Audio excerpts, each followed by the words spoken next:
2 months into my pregnancy, I experienced domestic violence. Michael Smith sneered at me. Do you really think a woman like you deserves a divorce? If you dare leave me, I'll kill your mom. And that damn cat you love so much. I'll skin it alive. Eventually, I was beaten to death by him. But when I opened my eyes again, I was back in the time before I ever met Michael. I refused the blind date set up by my Aunt Linda. Yet when I got home, I found a sharply dressed man standing in the living room. He smiled warmly and said, "Nice to meet you. I'm your blind date, Michael Smith." Late one night, just over 2 months pregnant, I lay weakly on the floor, every inch of my body aching from his fists. A leather shoe crushed my hand, leaving a bloody imprint. His cold voice pierced my ear. "You think you're entitled to a divorce?" I forced open my swollen eyelids, beaten shut by Michael, and saw him grab a baseball bat from the corner. It was a gift I'd given him during our dating days. Now, he brought it down on my knee. The bat collided with my bone, each strike echoing dully. "Emily Davis, you want a divorce so you can run off with another man, don't you? I'll break your legs today, see how you charm anyone then. Who else would ever want you but me?" Michael swung with brutal force. Within minutes, the bat splintered in two. I clung to his leg, crying out, "I'm pregnant." 2 months. But his expression only grew colder. "How do I know it's even mine? You prance around work like a slut, probably screwing every coworker behind my back. You're filthy through and through, Emily." He knelt, yanking my hair viciously. "One last chance, still want that divorce?" Blood filled my mouth as I tried to speak. My lips were cracked, my voice a whisper, "Please, let's just." Before I could finish, his fist slammed into my stomach. Blow after blow. "All you women are the same.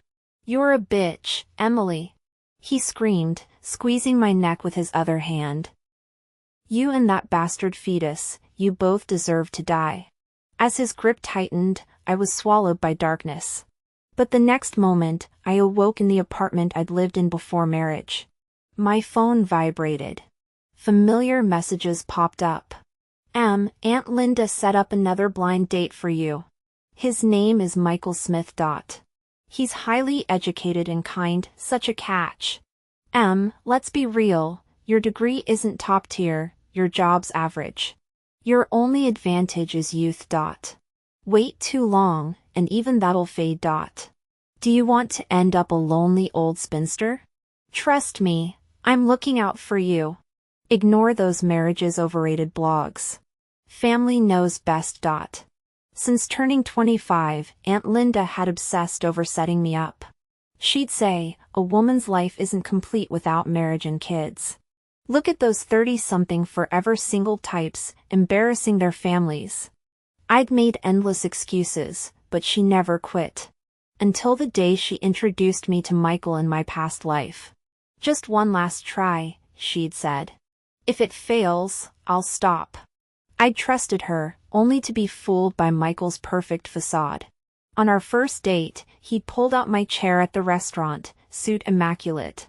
"Respecting women is my greatest virtue," he'd said softly.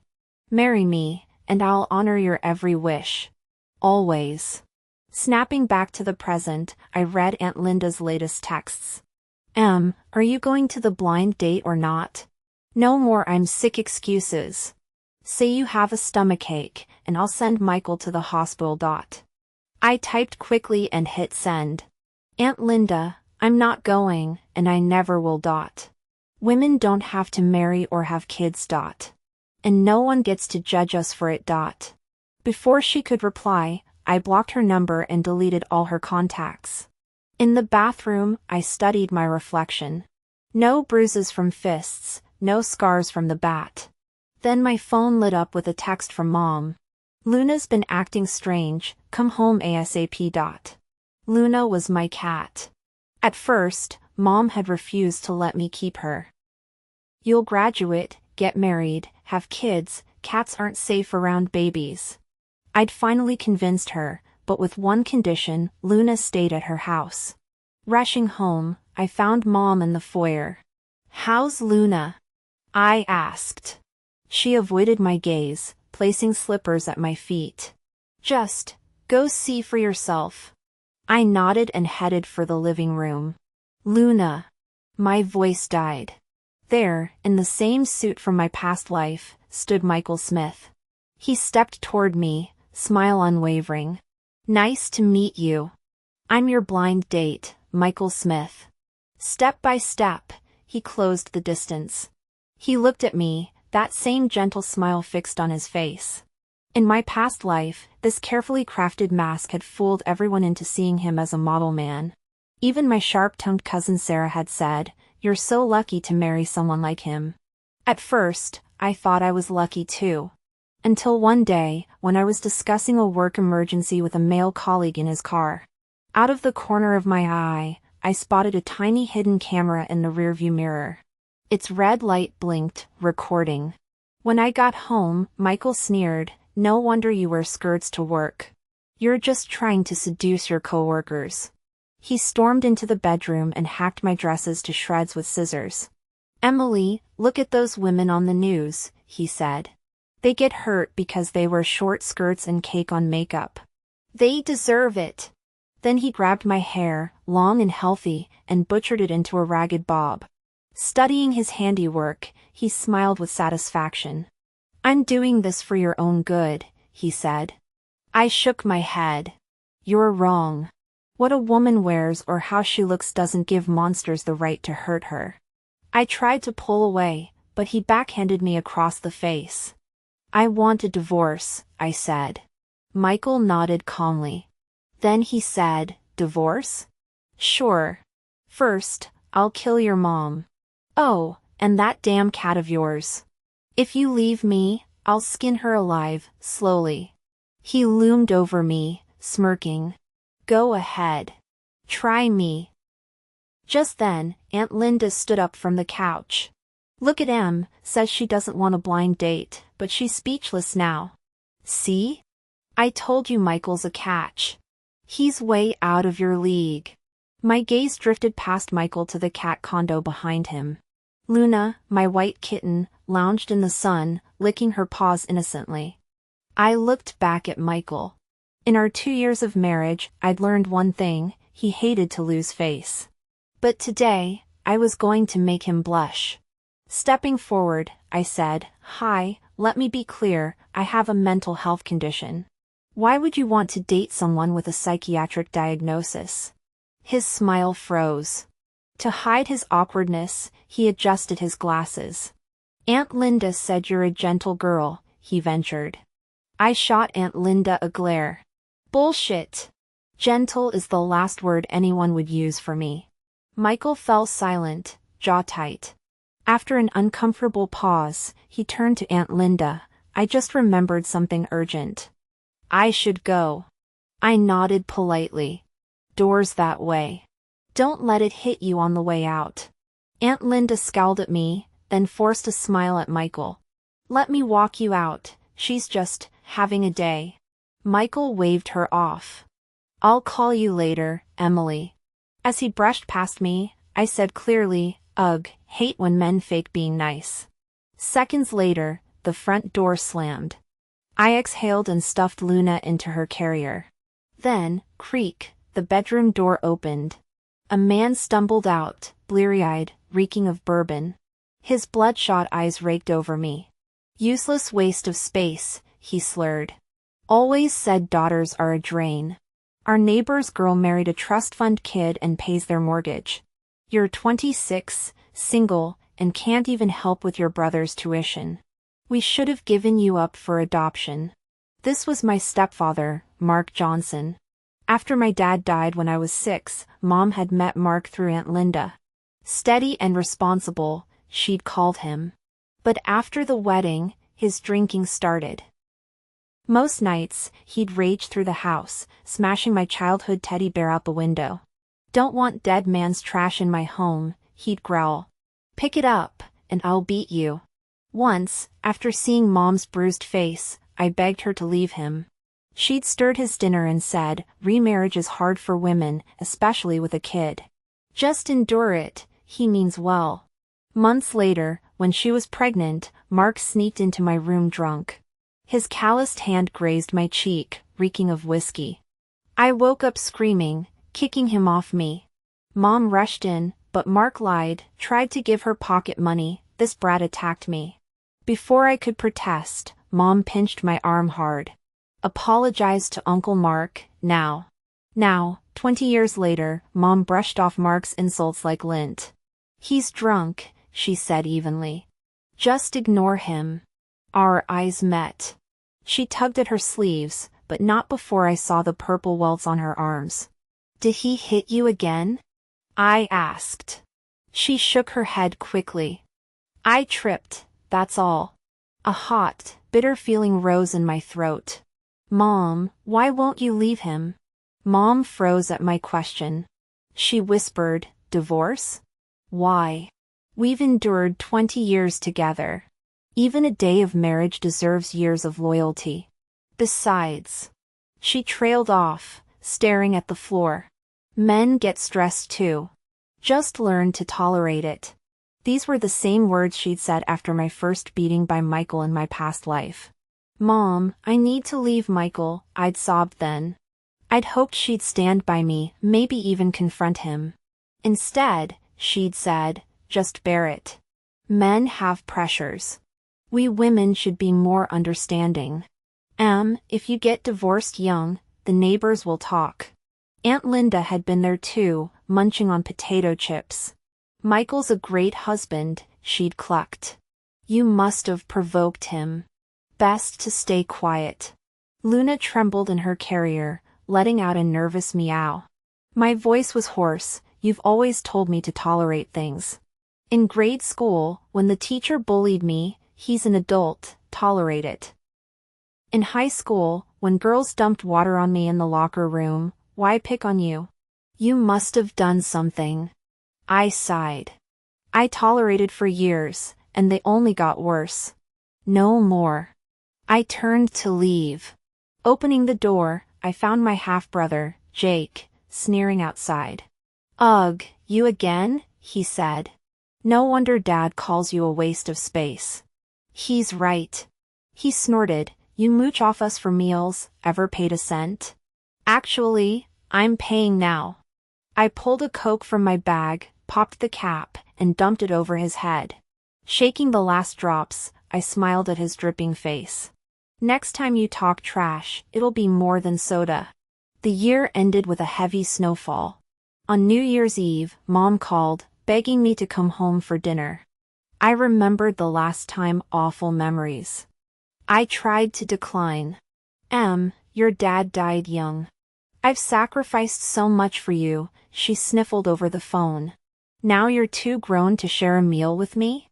30 minutes later, I stood at the door.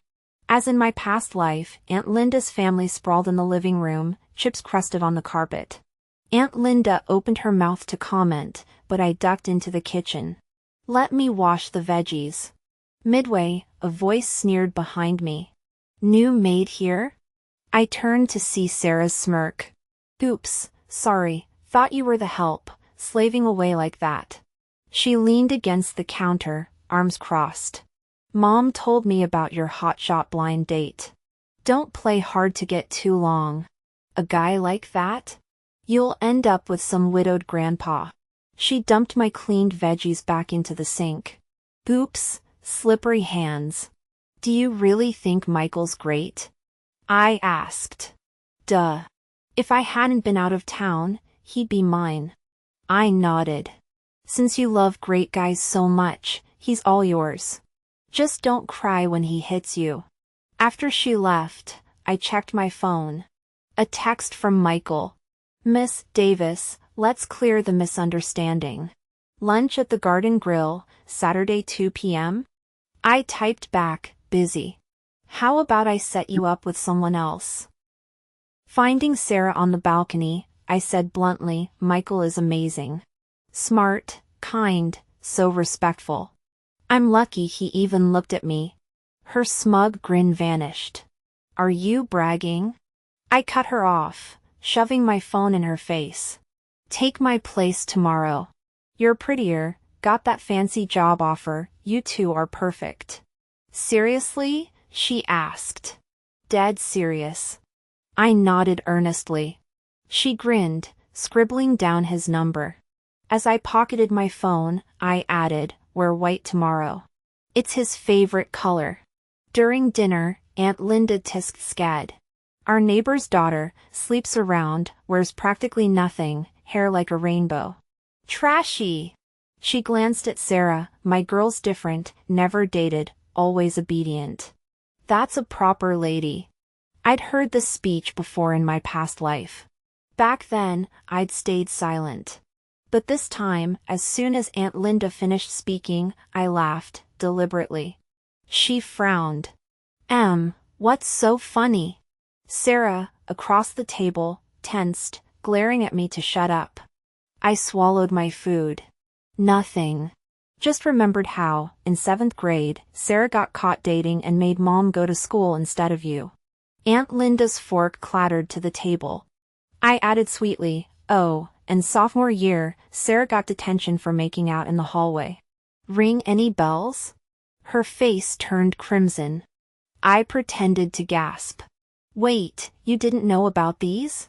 The room fell silent, save for Mark's snores from the bedroom. Aunt Linda forced a smile, picking up her fork. Kids will be kids. Mom set a soup tureen on the table.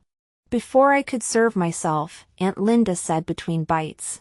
Kids today have no morals. In our day, a girl's purity mattered. She saved herself for marriage. She eyed me, stirring her food pointedly. That college boyfriend of yours, years together, no ring. Now eligible guys hear about it and run. I dropped my utensils, meeting her gaze. We were going to marry. If you hadn't told Mark to sabotage us, we would have. My college boyfriend, Alex Carter, had been my first love. At 25, he'd proposed. I'd posted our ring photo on social media, forgetting to block Sarah. The next day, Mom and Mark had stormed into my city, ambushing us at my apartment. Too big for your britches, huh? Marrying without family approval? Mark had roared in the restaurant. He leered at Alex, want to marry my daughter? Pay $80,000 bride price. Buy a furnished house and a luxury car. No dowry, raising a girl's expensive. I'd scoffed, this is human trafficking.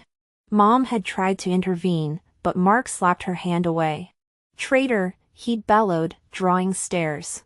We fed you, educated you, asking for compensation is fair. Turning back to Alex, obey me, or we'll wreck your workplace reputation tomorrow. I knew he'd do it. So Alex and I broke up. But Mark hadn't stopped, pack up. I canceled your lease. The security deposit? Treat your old man to a nice scotch. That night, I'd heard him slur to Mom, Carter kid was broke. Thanks to your sister's idea, we didn't waste her.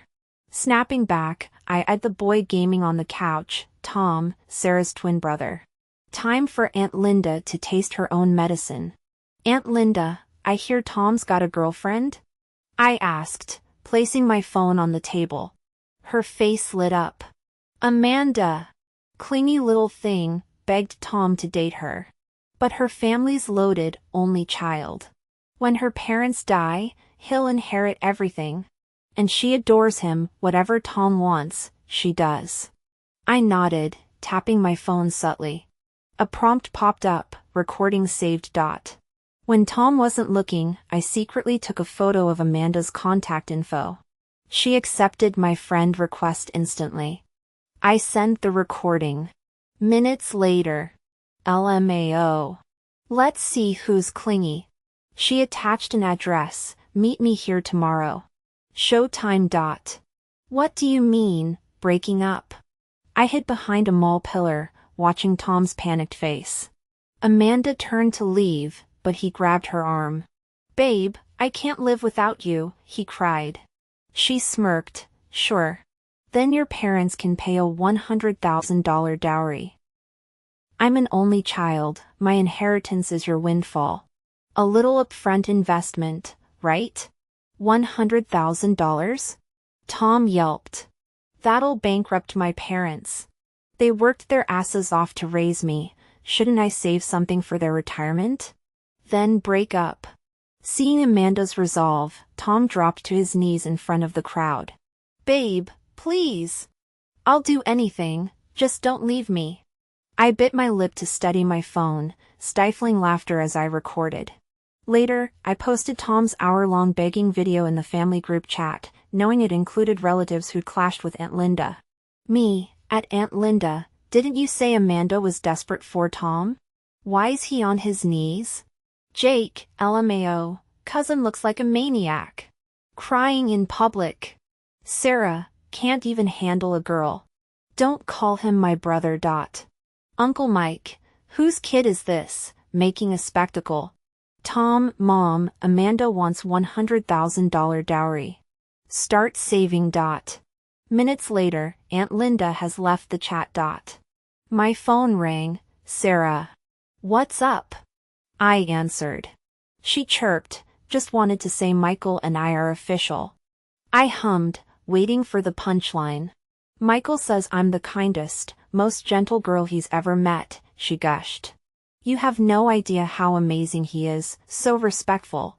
He promised to cherish me forever. Out of her view, I rolled my eyes but said warmly, lucky you. Not every girl lands such a catch. Predictably, she couldn't resist a dig. To thank you for sacrificing him. When I know a divorced guy with money, I'll set you up. You don't mind kids, right? Just like me in my past life, Sarah fell hard for Michael's tragic backstory. She became obsessed, even proposing to him in a crowded mall wearing a wedding dress. 2 months later, at their ceremony, Michael took Sarah's hand from Uncle Dave, Aunt Linda's husband, and led her to the altar. Under the spotlight, they exchanged rings as guests cheered. From the audience, I watched Sarah and saw my former self. Naively thought Michael was salvation, not the architect of her destruction. But this time, I wouldn't be the one falling. At the reception, Sarah grabbed the mic. Michael, I'll give you the warmest home. He smiled tenderly. I love you, my wife. Aunt Linda dabbed her eyes. My girl nailed it. Best son-in-law ever. One early spring day. Mom called, panic in her voice. Come home, now. Rushing in, I found Sarah with a bruised face and split lip. You, she screamed. This is your fault. Sarah, what? I feigned shock. Don't play innocent. She swatted my hand away. If you hadn't pushed me into that blind date, I'd never have married him. Now he's beating me.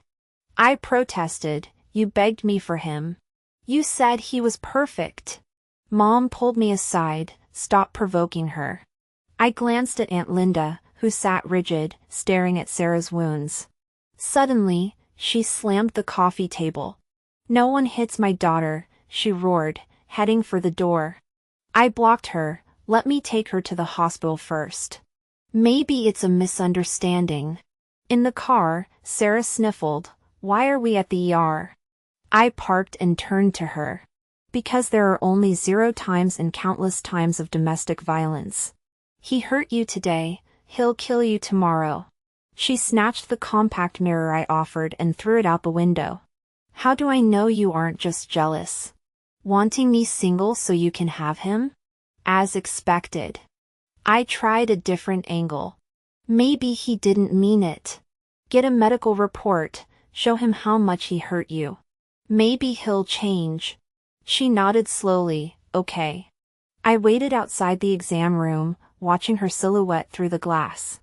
I already knew Michael's reaction to that report. 2 a.m. My phone vibrated like a ticking bomb. Groggily, I answered, Sarah? Her scream pierced the silence. Emily! He tried to kill me. I showed him the report, and he choked me. Said he'd murder my parents if I leave. I could hear her sobbing through the line, I'm locked in the bedroom, please come. I grabbed my keys, dialing the number for Havenbrook Psychiatric Hospital. This time, Michael's mask stays off. I shot up in bed, fully awake. What's happening? Sarah babbled breathlessly. I showed Michael the report, and he flipped. Said I was threatening him with it, then he choked me. He said he'd kill my mom if I leave. I'm locked in the bedroom, please come now. I'm on my way, I said, already grabbing my keys. Before leaving, I dialed the number for Havenbrook Psychiatric Hospital, the one saved as psych ward in my contacts. By the time I pulled up to Sarah's apartment, a white ambulance was already parked out front. A doctor in scrubs stepped out, glancing at his security team. Patient is unstable, potentially violent. Approach with caution. Ding dong. As I rang the doorbell, I heard footsteps rushing to the door.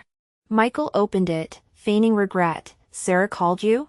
I'm so sorry, she's been delusional, accusing me of abuse, threatening suicide.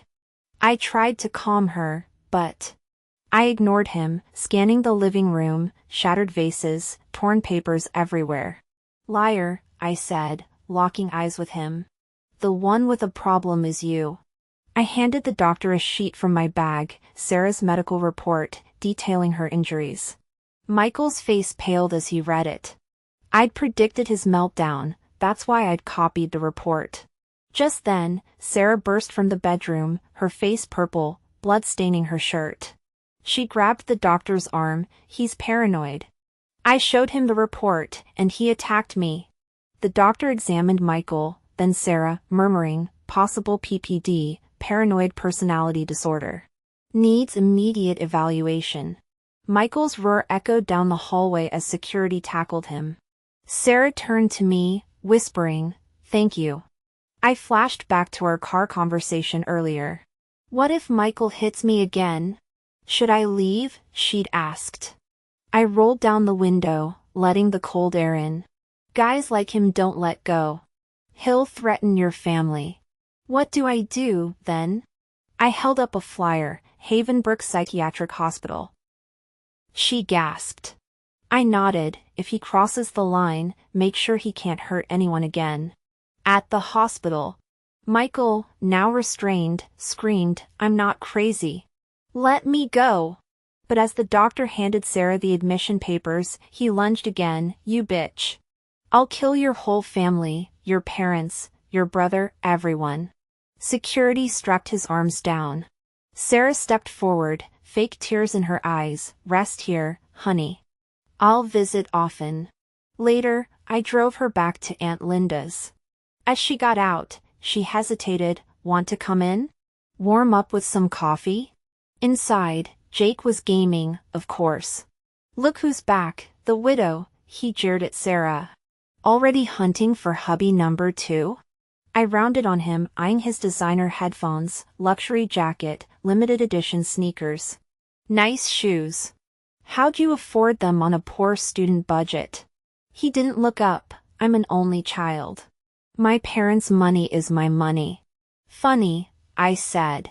Aren't you applying for a need-based scholarship? Won't they wonder why you're dripping in Gucci? He smirked. Dad says you're clueless. I'll just dress down, cry poor, easy. I hit save on my phone's video recording. Good luck with that. That night, I emailed the school, video evidence of Jake's fraud, photos of his designer gear. Days later, the reply came. Jake Johnson has been disqualified from the scholarship program for misconduct. A school-wide announcement will follow. Moving day. I was packing Luna's carrier when Mom called. Can we talk? Come home at noon, no one else will be there. It was my last visit to that house. Mark and Jake were gone, just Mom and me. She pulled a tonghulu, candy-coated hawthorn skewers, from the fridge. Your dad used to bring these home for you, she said softly. I bit into one, the sweet-sour taste mixing with memory. She climbed a chair, retrieving a wrapped bundle from the top shelf, a teddy bear, my childhood toy Mark had thrown away. Mom. She pressed a bank card into my hand. I started saving this for you at 6. I get it now, marriage, kids, they aren't the only path. Just be happy. Live better than I did. I'm so sorry it took me so long. I saw it then, a little girl in an ill-fitting school uniform, huddled in a tiny room, being abused. This apology couldn't undo the past.